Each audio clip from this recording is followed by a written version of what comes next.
The key here is understanding that if you are trying to rip your chest through the ball, you're never going to have an efficient whip. You're never going to have an efficient release like the goats had.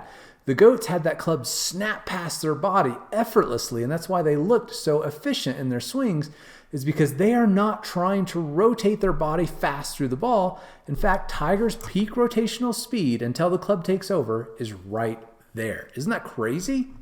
Now, at this point, he is going to rotate faster later in the downswing. But as I mentioned, he's no longer trying to add rotational speed.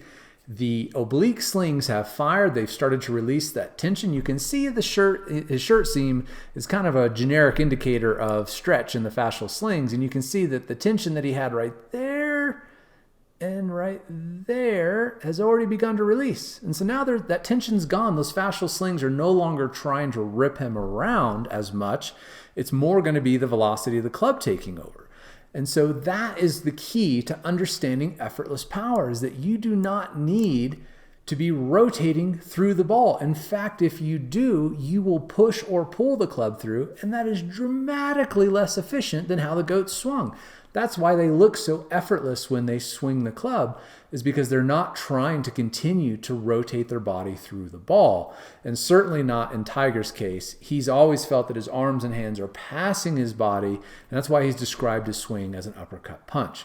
So now, as a member of GoatCode.ai, when you're working on a lesson with Goaty and you do your model overlay, you will now get this updated view of your swing showing the phases of acceleration and deceleration.